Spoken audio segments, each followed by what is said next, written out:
Welcome back. We're writing Little Man Computer in C++. Last time we fixed a rather annoying memory problem, and also we added the equality comparison operators and the stream out operators to instructions so that we could simplify our tests our test assertions using templates, which now kind of look nicely like this. And like this. And what we want to do this time is continue with where we left off in a couple of episodes ago now, creating the string to, or the text stream of instructions to vector of proper instruction type. But I recall we'd run into a small problem that we hadn't dealt with in terms of comments here. So what we need to do is handle the case where we only have a comment in our input, like so. So we want to say comment only instruction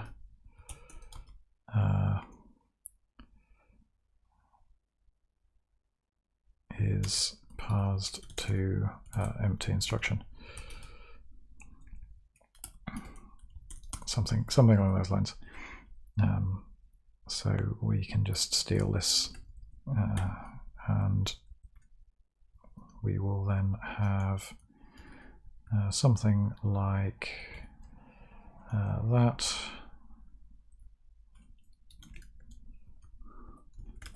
And I think that's the kind of thing we're after. This may result in all sorts of errors and things, well, even more so given that we appear to have missed a comma there.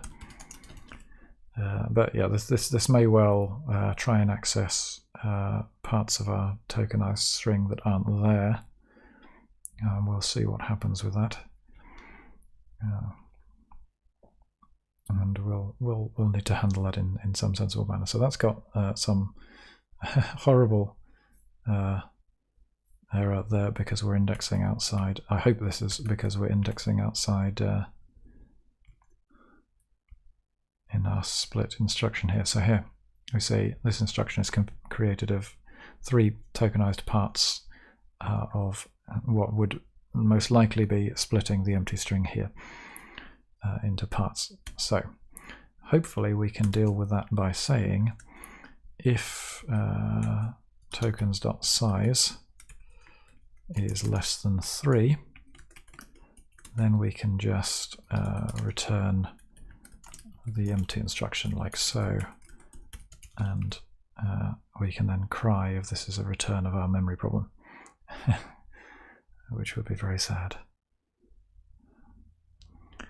But it seems to have landed in the right place, the error, so I'm hoping it's this that's the issue. We will see. Oh, hello. Oh dear. So what we have here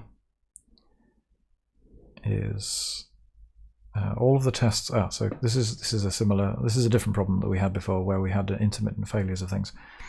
But all of these intermittent failures, now we've got our handy output statements suggestive that we are returning the wrong thing there. I am just going to run that test twice to make sure it passes consistently, and it does appear to. And what I'm also going to do is just this to make sure that that is the reason that we're getting an extra, an empty answer there. And then we can examine what's going on inside there. And it's possible I've just got the comparison operator the wrong way around. I don't think I have, though. It didn't feel like that. So this is good. So that is definitely the code path we're coming down. Yeah, and this is the wrong way around. So that suggests that we've done something silly. So if the token size is less than 3, that's interesting.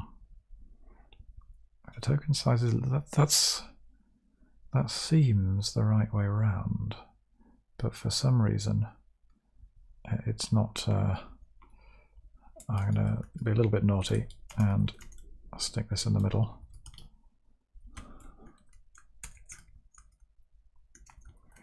So that we can see what our token size actually is. In fact,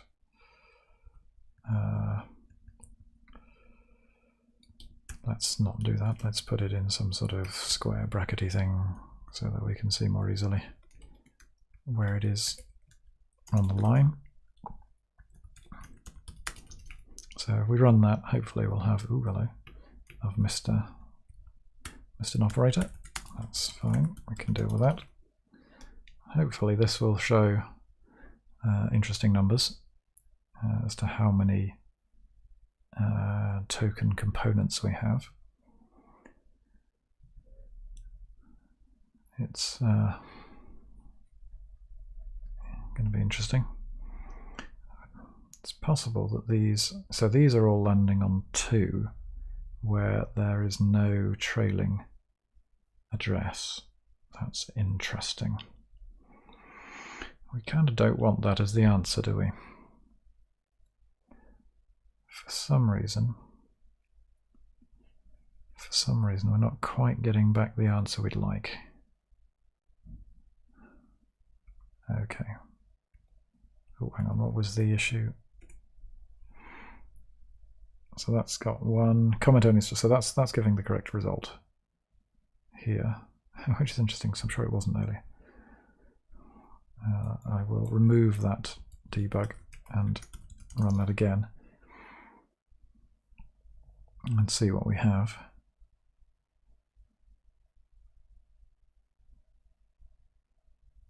And that is slightly annoying.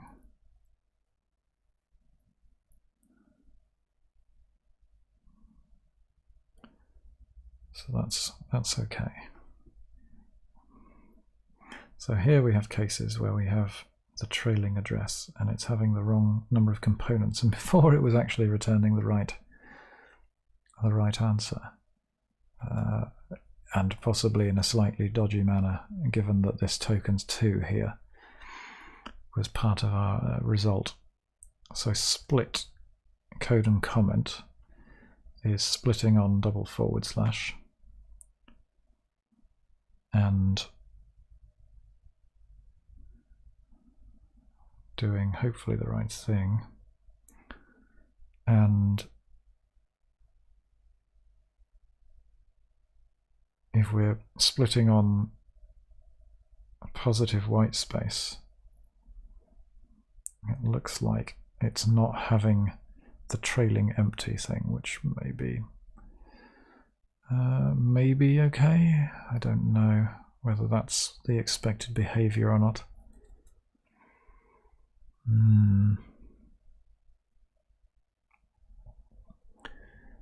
So maybe if we say that in this case, if we only have, if the size is equal to 1, does that do the right thing?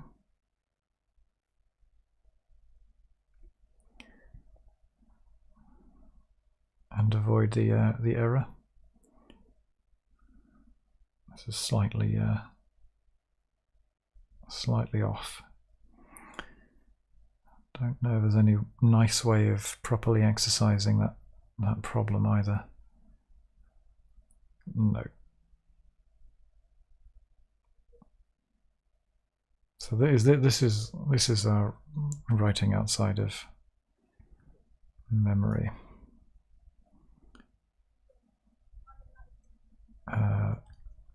A little bit further than I wanted to go here, but let's say this is less than 2 equals 2, then we can return token 0, tokens 1, and that, and that's hopefully not going to, although what have I done? Tokens, like so. Hopefully this isn't, hopefully this will stop us writing or accessing memory outside that which we have available and fix the problem, which would be nice. It's not wholly pleasant. That does indeed pass the tests now.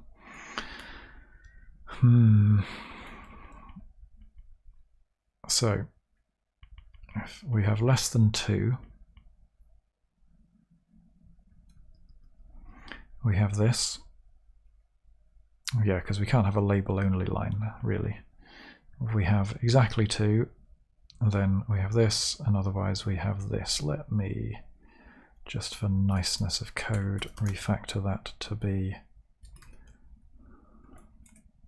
that instead, assuming that's legal.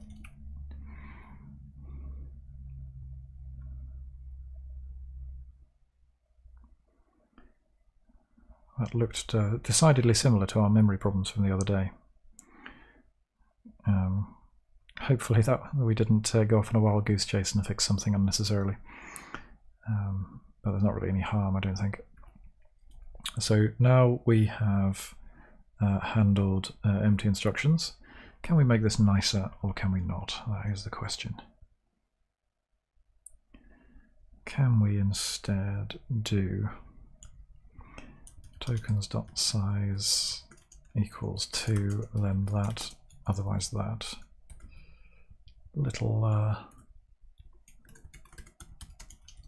Little unpleasant, but maybe that's okay in this case. It's quite confined to that area of the code. I think I'm going to let that go as is. And if that's okay, then we'll commit that so we have a place to return to. Good. So status diff. Yeah, that's okay. So git commit handle comment only instructions. Good. And then if we continue where we left off here, we should now be able to handle multiple instructions relatively simply. Input stream with an input followed by an output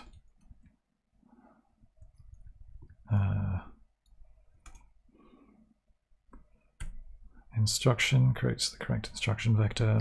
Slightly messy, but there we go. Let's go with that. I think that's probably what we're after. Nope. Change that to imp.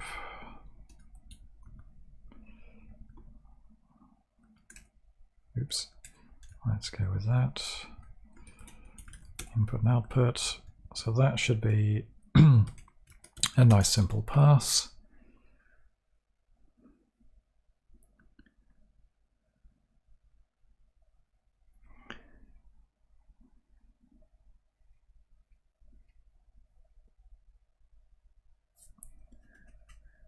That's failed sensibly. Is this a nice opportunity to dive in and add some more detail to our assertion so that we can capture something a little bit better? Let us have a quick look at that. So we have this.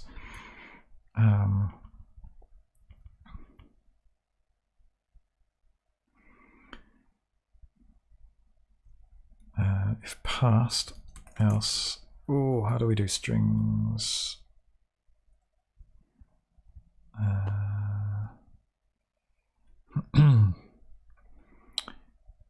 auto error message equals empty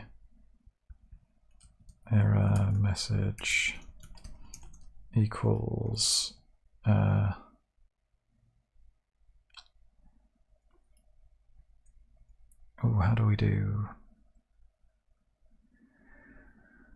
do we do strings? Create string stream. Do we need to do it like that? I'm not sure if this is quite what we're after.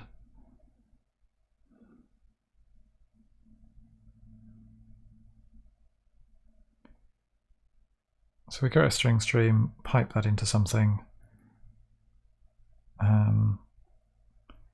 pipe that out to things. Can we just take the string of it? So if we want a string stream, like so,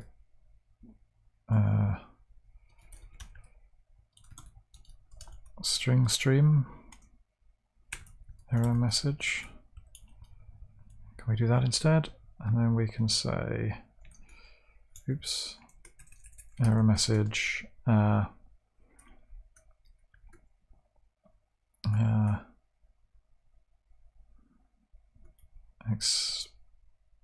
expected length expected dot size. Let's go with the correct terminology here. Expected size,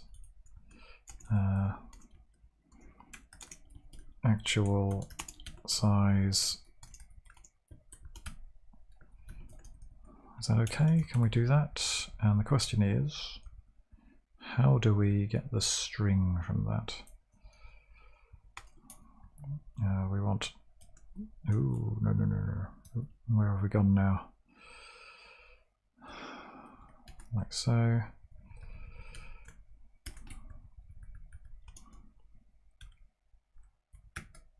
We have that.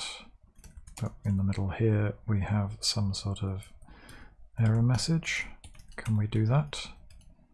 Or does it need to be extracting the string in some manner? I assume we need to get the string out of there. Yeah. And so how do we access the string? Str. Oh no, that's not quite water, is it? How do we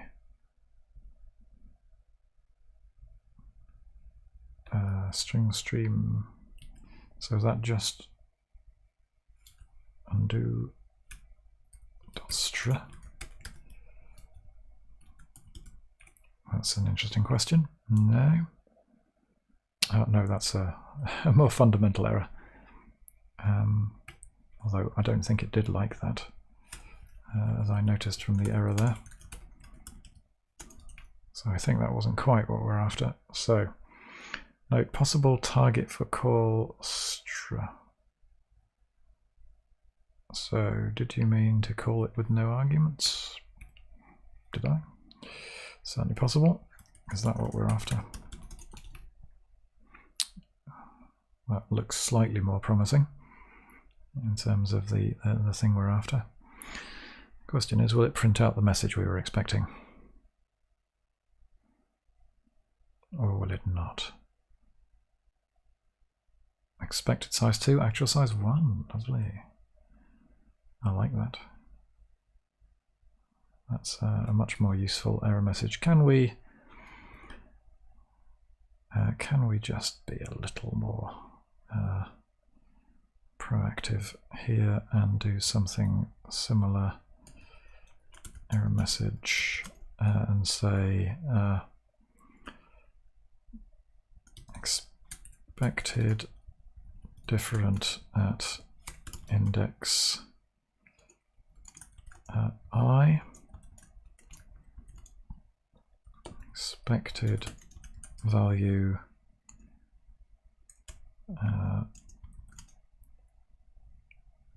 expected I, actual value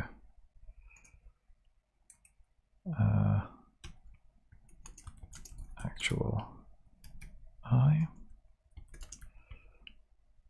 like so. We missed a quote somewhere here. So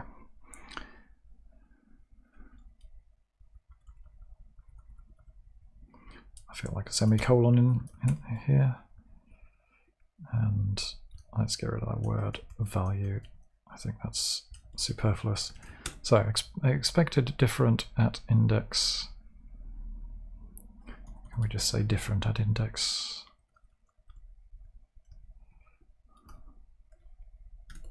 So if we say different at index I, expected actual, I think that's okay, isn't it? We'll exercise that in a moment, actually. So if we run the tests and then we make the output the same length, just to check that failure message is what we're after, and see what that does. Yep, so that's failing as we would like it to. So if we go here and find our parse instructions, and then we just yank that twice, we should have a failure of length in the first test and value in the second test, hopefully. And we can check our failure message is what we would like it to be.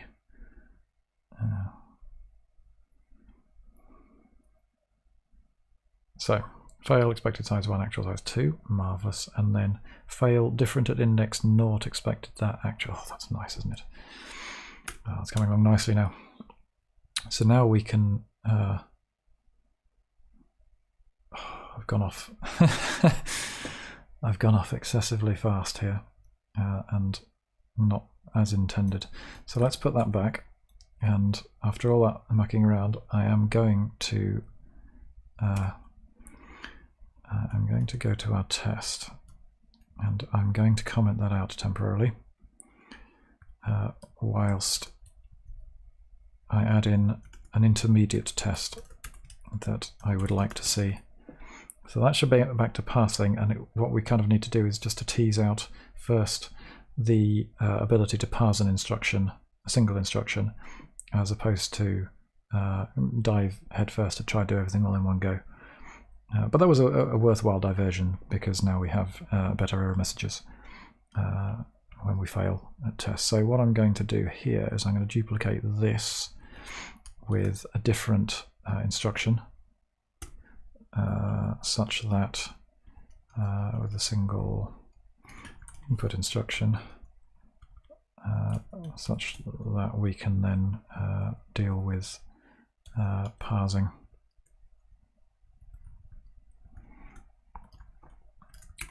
Slightly more nicely. Now this will tease out the other. This will double check the other error message again.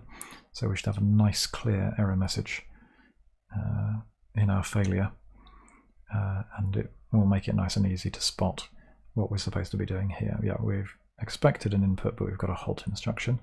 That's nice and clear.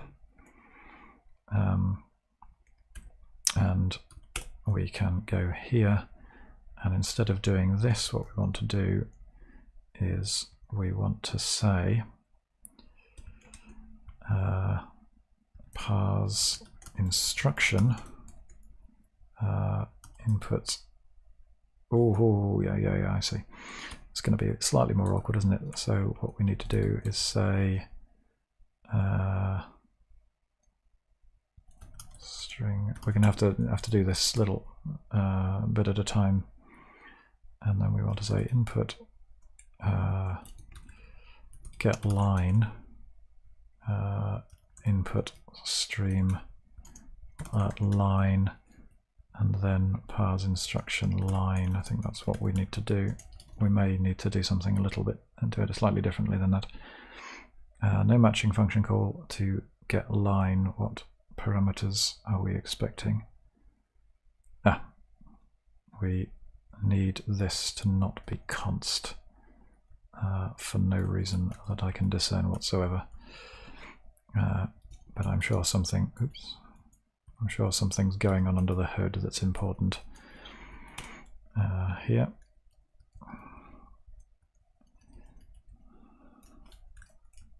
So hopefully that rectifies the compiler error, and we'll see if that just works. And if so, we can move on and uncomment the original test we'd written and move forward slightly, which should be relatively straightforward. And indeed, that has made us pass. No tidying for that for the moment, and no, that's fine. So if we go back to here, that should fail, and it should just be simply a case of putting a while loop around our get line and push back, and that will get us to the place where we want. So that's nice, and I think we can just do this.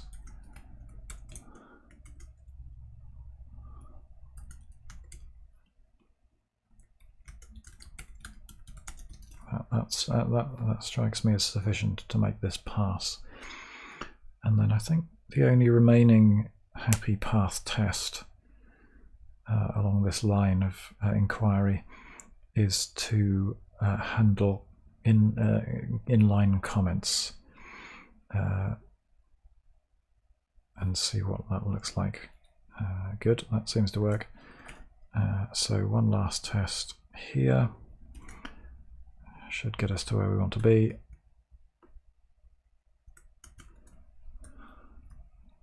Input stream with input, followed by a comment only line, followed by an output instruction creates the correct.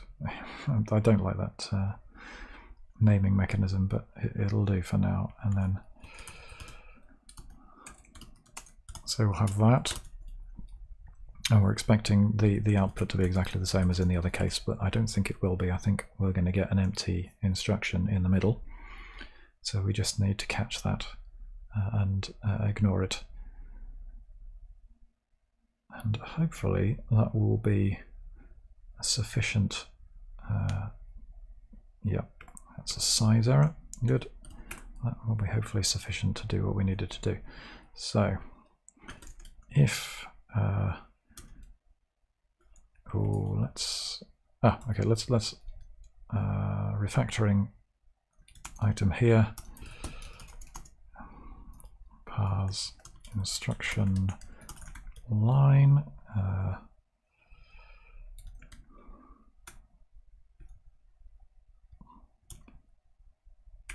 instruction. I'm just going to check we just still have the one test failure. If I make that change before putting the check in, and I'm kind of now glad that we took a little diversion to add in equality operators, because I think we can do something a little bit cleaner now. That's still the correct failure. Good. I wonder if we can now. I'm not entirely sure this is going to work. If instruction is not equal to, can we do this, a sort of an on-the-fly construction of the type we're after? That's a shame. That would have been really nice.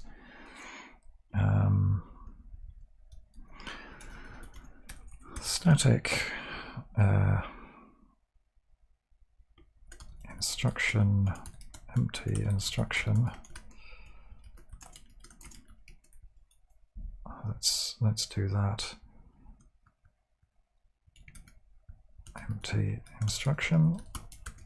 Just sticking a little constant thing to compare against. That's probably better anyway. so that we've got a named constant value there, or static value there, just to make sure that we're not doing anything unclear. Excellent, and that's all good there. Good, so we are ignoring that thing. We are creating a vector of instructions, a working line. We're looping through the lines in the input stream. We are parsing the instruction. We're filtering out empty instructions. We're pushing back the instruction onto the vector, and then we're returning the vector at the end. I think that's pretty nice, isn't it? And here we're dealing with this return value. I kind of want to just refactor that to the following. Not the prettiest thing in the world, but it feels like a slightly nicer formulation, if that's allowed. Oh, hello. Can we not do that? No. Well, that's all right. We'll just return to this format. I assume that you can't have just an undecided type in a ternary operator like that, which is probably wise. Things might start to get out of hand if you could do things like that. But it was worth a punt, and hopefully this will pass still. Yep. So that's fine. Just have a quick scan of things going on here. I think that's all right, and the tests are fine. I think we could make an argument here for extracting a test mechanism that just gives us an input string and an expected output vector. I think there's certainly a case for that. We have something similar here.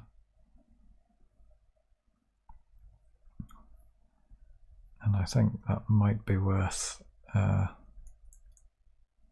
doing something the same.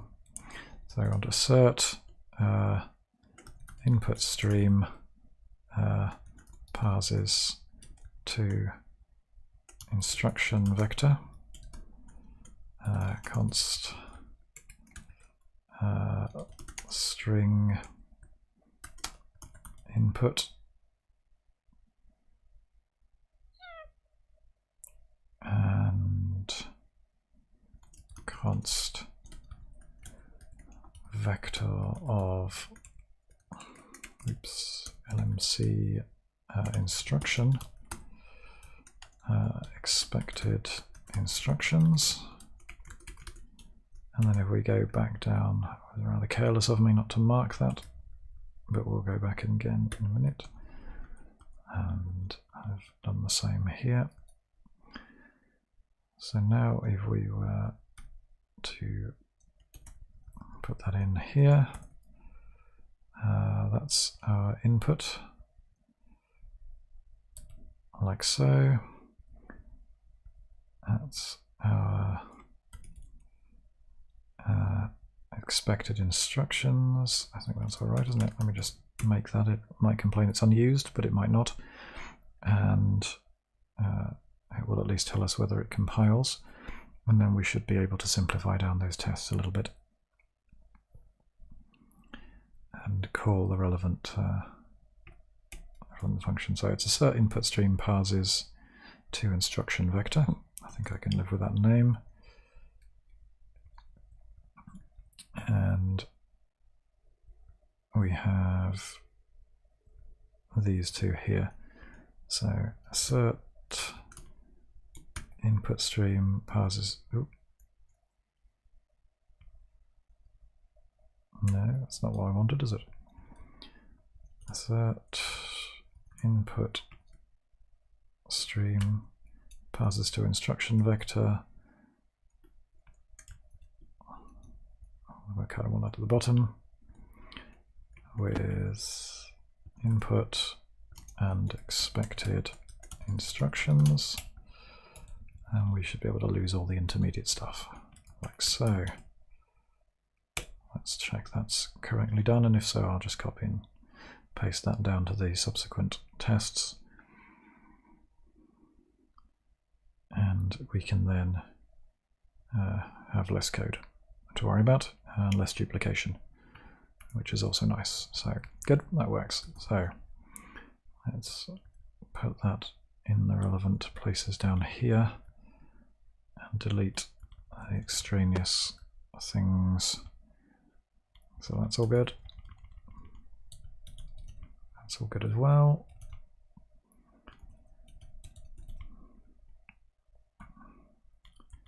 Only a handful of these tests, but I think it's worth keeping things in a clean state.